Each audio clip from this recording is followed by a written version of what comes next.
कुरान शरीफ को छूने की एवज में जान तक लेने के लिए लोग तैयार रहते हैं। मैं चाहता हूं इसको कुरान शरीफ जैसी मान करके इसके लिए आप भी तैयार। मुसलमान भाई बैठे, ये थोड़ा इसको अन्यथा ना ले।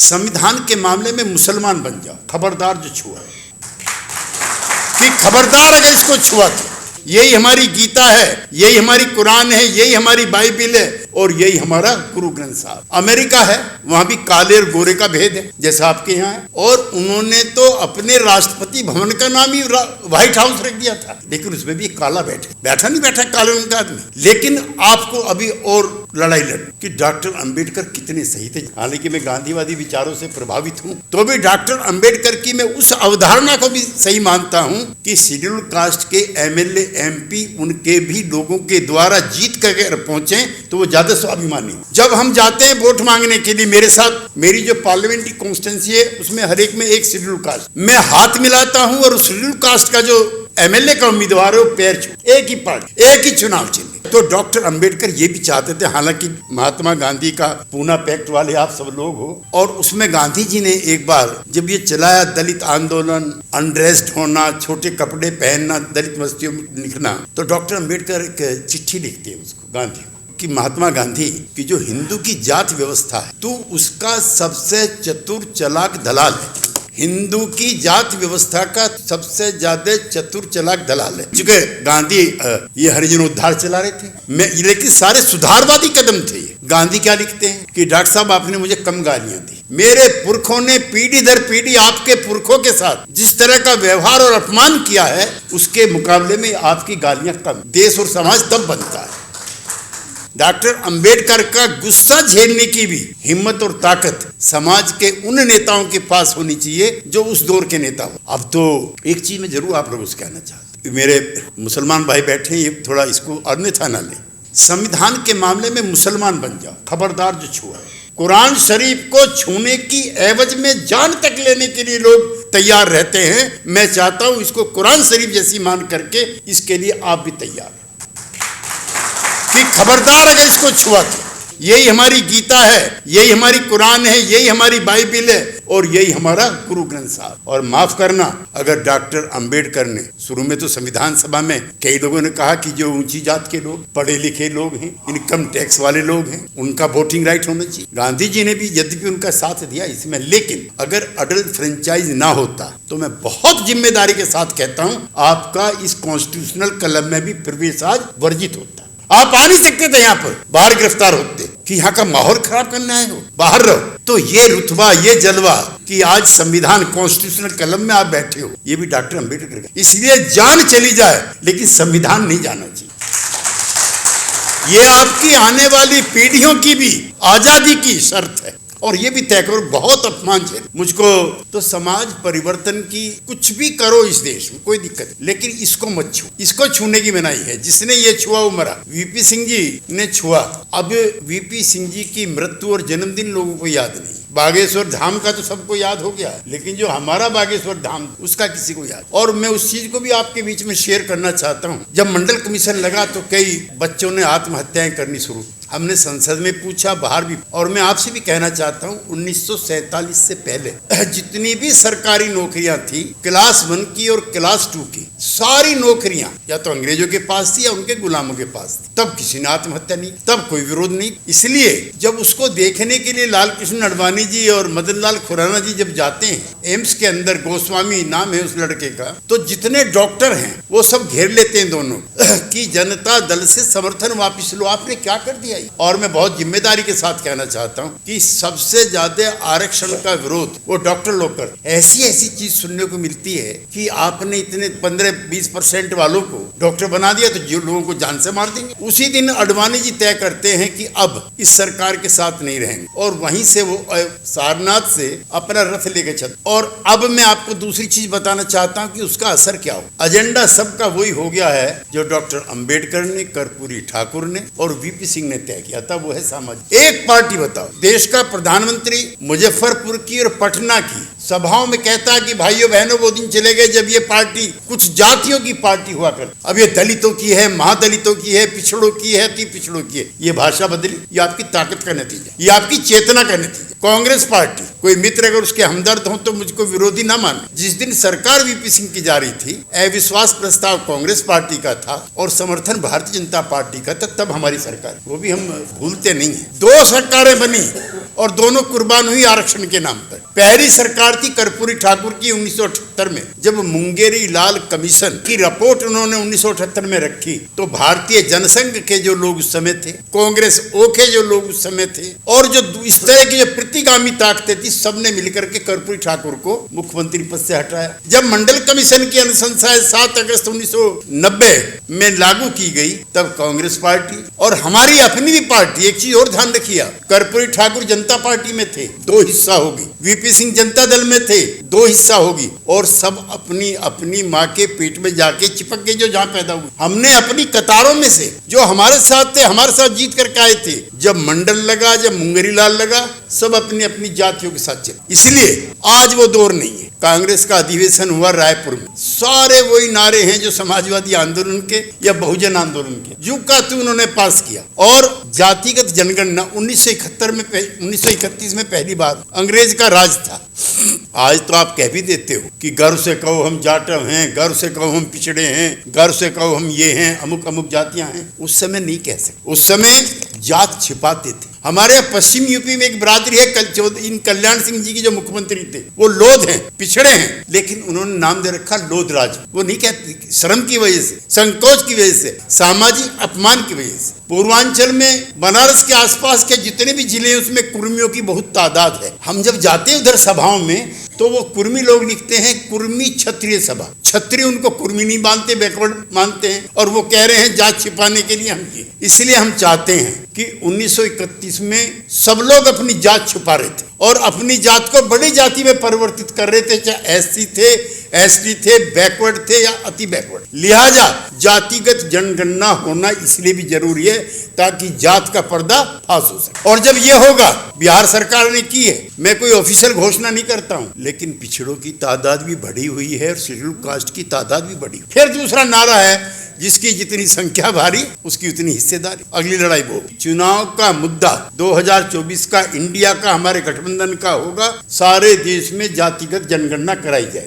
इसका विरोध हो रहा है, लेकिन अब इस बार कोई जल के नहीं मरेगा, क्योंकि मेरे सामने बैठे और मंच पे बैठे लोगों ने एक काम जरूर कर दिया कि संख्या बहुत करा दी। अब किसी की हिम्मत नहीं है। भारतीय जनता पार्टी की भी जो बिहार के लोग थे, वो भी हमारे साथ आकर के प्रधानमंत्री से कह रहे थे, हाँ जी करा लीजिए, कोई दिक्कत नहीं। हिम्मत नहीं अब, जैसे 1990 में वीपी सिंह की शहादत हुई है, लेकिन मरा हुआ वीपी सिंह जिंदा वीपी सिंह से ज्यादा खतरनाक। आज कोई विरोध करने की स्थिति में नहीं है। मैं रोहित वेमुला का जिक्र आया, मैं उस समय राज्यसभा में था और हम 2-3 लोग वहां पे गए थे। ऐसा मैंने जन जागरण अपने जीवन में नहीं देखा। 5 टेंट लगे हुए थे लड़कों। पेरियार स्टूडेंट संघ 1, doctor Ambedkar Periyar student Sangh 2, doctor Ambedkar students union 3, Karpoori Thakur students union 4 and above all Mahatma Phule Jan Jagran student. ऐसा माहौल वहां पर था कि जैसे पूरा समाज ही जागृत हो। मेरी राज्यसभा की स्पीच है, मैं दुसाद साहब को, रतनलाल जी को, गौतम जी को भेंट करूंगा उसको। कितने परसेंट शेड्यूल कास्ट के लड़के इंटरमीडिएट तक पहुंचते हैं, फिर ग्रेजुएशन तक पहुंचते, और 0.05% छात्र हैं एससी एसटी के जो रिसर्च स्कॉलर के लिए पहुंचते। और वो हत्या नहीं, वो उसकी आत्महत्या नहीं थी, वो हत्या। और उसने इतनी चेतना पैदा की कि पूरे दक्षिण भारत में सफाया हो गया पार्ट, अभी ताजा ताजा। लिहाजा जो सवाल आपके हैं, अब वो सारी पार्टियों के मुद्दे बनेंगे। अंबेडकर भी दोबारा जिंदा हो गए, जिनकी कौमें, जिनके पुरखों ने सदियों सदियों से अपमान किए, उनके घर में भी डॉक्टर अंबेडकर बैठे। आपके विचारों की इससे बड़ी जीत और नहीं हो, जो छूते नहीं थे। डॉक्टर अंबेडकर का सबसे पहला आंदोलन पानी को लेकर था कि घाट पे पशु पानी पी सकता है, लेकिन मुझे जाने की इजाजत नहीं है। पानी सत्याग्रह था डॉक्टर अंबेडकर का। और उन शरीफ जादे रईस जादों के घरों में, बेडरूम में डॉक्टर अंबेडकर झांक रहे। ये होती है वोट की कीमत, ये होती है विचार की कीमत। 2024 का अभी आपने जिक्र किया, लेकिन हमारे समाज की जो जड़ता है वो और भी गहरी, 1-2 दिन की नहीं है। संसद में भी, संसद से बाहर भी मैं लिखता रहता हूँ। मैंने बहुत पीड़ा के साथ पिछले सप्ताह एक लेख लिखा है। सामाजिक न्याय मंत्रालय की एक रिपोर्ट छपी है 2014 में। संसद में हमने कानून बनाया, उसमें मैं भी शामिल, कि 3 साल के अंदर हाथ से मल साफ नहीं करेगा और उस मल को सर पे भी कोई नहीं ढोएगा, ये हमने पास कर दिया। और अगर कोई कराता हुआ पाया गया तो उस पे ये जुर्माने होंगे, इतने दिन की सजा। ये भी दर्द भरा आंकड़ा मैं आपको बताना चाहता हूँ कि हफ्ते में एक आदमी, संसद का आंकड़ा है, मेरा नहीं है, हफ्ते में एक आदमी जो सेप्टिक वो है उसको साफ करते हुए अपनी जान देता है। हफ्ते में एक आदमी, उसके अंदर जिस तरह की गैसें निकलती हैं और जो उपकरण दिए जाने चाहिए टैंक में जाने वाले आदमी के लिए वो नहीं दिए जाते, और अंदर की जो नशीली गैसें हैं उसकी जान ले लेते। दुनिया में किसी भी मुल्क में, किसी भी कौम में कभी ऐसा हुआ कि आदमी का मल आदमी ढो रहा? इससे ज्यादा नीच, कमीन, गंदा समाज दुनिया में कोई नहीं। अपने बच्चों के मल से भी हम परहेज करते हैं, लेकिन एक पूरी कौम पिछले 4000 साल से सर पे मैला ढो रही। कैसा सब समाज है आपका? और ढो रही है और अनटचेबल है। दूसरी बात ये, छूते नहीं है मुझको, मारते भी डंडे से हैं। ये परंपरा रही। जब मैं पढ़ता था तो 2 या 3 लड़के शेड्यूल कास्ट के थे, तो पिटाई के भी तरीके उनके अलग हैं, हमारे अलग हैं। उनको तमाचे नहीं लगते, उनको डंडे लगते। तमाचे लग गए तो वो भी अछूत हो जाएगा जिसने मार। सजाएं भी अलग अलग। तो डॉक्टर अंबेडकर को एक बार डॉक्टर लोहिया ने चिट्ठी लिखी। मैं डॉक्टर अंबेडकर के बाद डॉक्टर लोहिया को मानता हूँ। मंडल साहब जानते हैं, जिन्होंने जाति व्यवस्था पर बहुत सारी चीजें लिखी। तो एक बार ये तय हुआ कि सोशलिस्ट पार्टी और रिपब्लिकन पार्टी दोनों मिलकर के एक हो जाए। काफी इसमें काम हुआ। तो उसी बीच में डॉक्टर लोहिया लिखते हैं कि डॉक्टर साहब लगता है आप बहुत ज्यादा गुस्से में हो, थोड़ा गुस्सा कम करो। तो डॉक्टर अंबेडकर लिखते हैं कि तुमने देखा है और वो मैंने झेला है, तुम्हारे और मेरे बीच में ये फर्क। वो अपमान जिन्होंने झेला है और हमने दूर से महसूस किया है, हम आपके बीच में एडमिट करते हैं कि आपकी पीड़ा ज्यादा है, हमारी कम। 4000 साल से पूरी कौम पखाना ढो रही है, कोई सोशल रिफॉर्म नहीं हुआ। 75 साल तक ये संसद गूंगी बनी रही और 1/3 संसद की भाषा बता रहा हूं, 1/3 यानी कि 100 में से 33 जिले अभी भी ऐसे हैं जहां पर मल को सर पे ढोने की और हाथ से साफ करने की परंपरा जारी। शेम, डूब के मर जाओ आप। G20 मना रहे हैं, दुनिया के मुल्कों को बता रहे हैं कि हम ये हो गए। 75 साल की आजादी के बाद भी इंसान का मैला साफ करेगा? ऐसे उपकरण नहीं, चांद पे आप जा रहे हो, ऐसा यंत्र आप नहीं बना पाए। अब हमारे पुरुषार्थ कम हो गए। एक बार अशोका होटल में किसी रईस आदमी की शादी हो रही, मर गए। अब स्वामी अग्निवेश नाम सुना होगा आप लोग। हम 50 भिखारी बच्चों को लेकर के गिरफ्तार हुए अंदर जाने के लिए। मैं चाहता हूं, मुझे बहुत प्रसन्नता होगी कि 50 अछूत अगर G20 के दौरान अपनी असलियत का बयान करते हुए यहाँ पे शरीफ लोगों के बीच में गिरफ्तार, कि ये है हिंदुस्तान 75 साल के बाद का। शिक्षा की आप बात कर रहे हैं, आपकी जानकारियां भी नहीं है। हम तो पार्लियामेंट में 2-3 बार चले गए, इसलिए पता है। आप जिस पढ़ाई को पढ़ोगे उसका भी कोई मतलब नहीं। 2 दुनिया हो गई है, एक दून स्कूल वालों की, एक अजमेर का मियो कॉलेज है, एक ग्वालियर का सिंधिया है, एक शिमला का सनावर है। 20-20, 30-30, 40-40 लाख रुपए एक साल में खर्च होते हैं एक बच्चे, जो IAS बनेंगे, IPS बनेंगे। और अब तो जो कोटा मिला था ना, डॉक्टर अम्बेडकर ने दिलाया, उस पर भी प्रहार हो रहे। मुझको एक मोदी भक्त मिला पटना में। मैंने भाई तुम क्यों मोदी जी के भक्त हो? मोदी जी आरक्षण ने समाप्त कर रहे हैं। मैंने क्यों? कहा कि ये जो प्राइवेटाइजेशन का उन्होंने किया है ना, उसी में तो हम ही न रहेंगे, बताइए। इसलिए जो प्राइवेट सेक्टर है उसमें हमारे घोषणा पत्र का दूसरा हिस्सा है, उसमें भी आरक्षण लागू करो। 90% इंस्टीट्यूशंस ऐसे हैं पब्लिक सेक्टर अंडरटेकिंग के।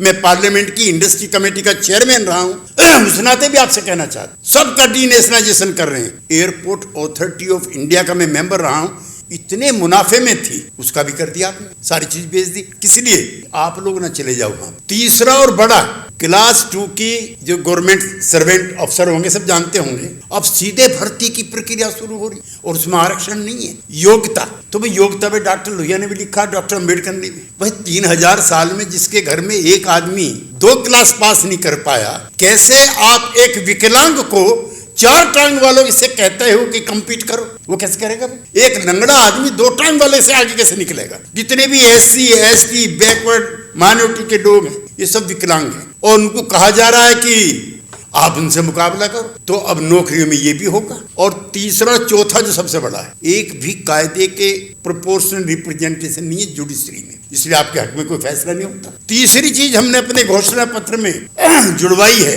कि जुडिशरी में भी आरक्षण होना चाहिए। एक शेड्यूल कास्ट की लड़की के साथ रेप होता है और जो रेप करने वाला वो अभिजात वर्ग का है, जज फैसला देता है कि क्या बात कर रहे हो, इन वर्गों का आदमी इन वर्गों के साथ कैसे कर सकता है जिनको हम छूते भी नहीं है। ये फैसले भी बंद होंगे और सोच भी बदलेगी। लिहाजा ये लंबी लड़ाई है, ये इतनी जल्दी होगी नहीं। हर आदमी यहाँ से अंबेडकर का परचम लेकर निकले, उतना ही गुस्सा होना चाहिए जितना डॉक्टर अंबेडकर के पास था। नफरत नहीं मैं कहता, गुस्सा कह रहा। नफरत में गुस्से में फर्क है। नफरत करोगे तो रास्ता भटक जाओ, लेकिन क्रोध उतना ही होना चाहिए, बदले की भावना उतनी होनी चाहिए।